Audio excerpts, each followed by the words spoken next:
Although France is less than twice the size of Colorado, it is one of the largest countries in Western Europe. It is bordered by Spain, Switzerland, Italy, Germany, and Belgium. The Atlantic Ocean, the Mediterranean Sea, and the English Channel are also on the French border.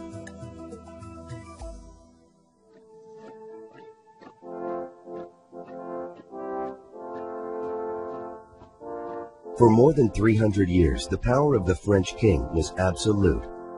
This meant that he had the power to do anything. By the summer of 1789, the French people were ready for change. The people demanded equal rights and more power to govern themselves. But when the king refused to grant equal rights to all French people, he and his family were imprisoned in their own palace, and a representative government made up of French citizens, called the National Constituent Assembly, began running the country in his place. Without a king, multiple governments and factions were able to seize power. One of the people who rose to power during these turbulent times was a man named Napoleon Bonaparte.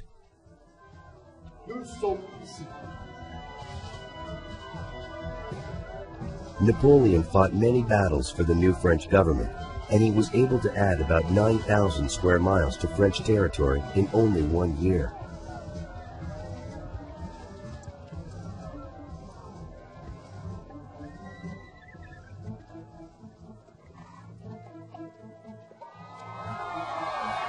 He finally returned to lead the French people in a revolt against their new government on September 4, 1797. He became the leader of France on November 9, 1799. As leader, Napoleon kept Paris the center of France's government. He also created the Bank of France and the Napoleonic Code, the first modern set of laws in France made without a king. Napoleon wanted to rule all of Europe and beyond. His first step was to make himself Emperor of France on December 2, 1804. Next, he would lead an army of 600,000 soldiers into Eastern Europe and destroy anyone who stood in his way.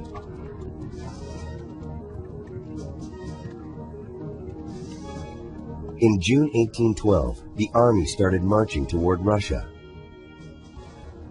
The French emperor planned to add Russia to his empire. But the winter months were harsh in Russia, and the Russians set fire to Moscow, Russia's capital, so that Napoleon would have nothing to conquer. With no protection from the cold and nothing for the soldiers to eat, Napoleon's troops were forced to retreat to France. The distance from Moscow to France was so great that only 10,000 out of Napoleon's 600,000 soldiers survived. The survivors had become so weak that they could not defend France from its powerful enemies. Great Britain, Prussia, Sweden, and Austria were able to invade Paris on March 31, 1814. The leaders of these countries forced Napoleon to give up the French throne. They sent him to live forever on the tiny island of Elba in the Mediterranean Sea.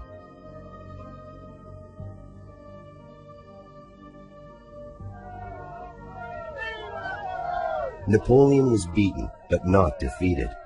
He and his followers escaped from Elba and returned to France on March 20, 1815. In a matter of months, he rebuilt the French army and became an emperor for the second time.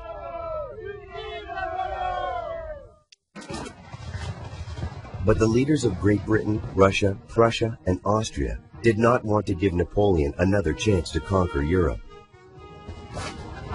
These four nations joined forces, and in June 1815, they beat Napoleon's army at Waterloo, in the country known as Belgium today.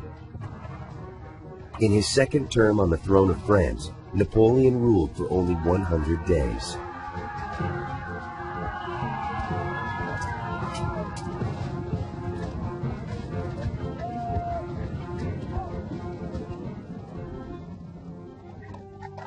On June 22, 1815, the Allies forced Napoleon to give up the French throne for good and sent him to the island of St. Helena in the South Atlantic Ocean for the rest of his life.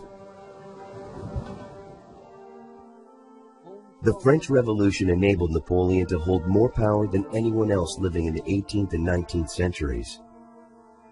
He reformed French law and built an empire. But instead of spreading the revolution's message of liberty and equality, he tried to control the destinies of other countries and rule their people. For that, his life ended in exile.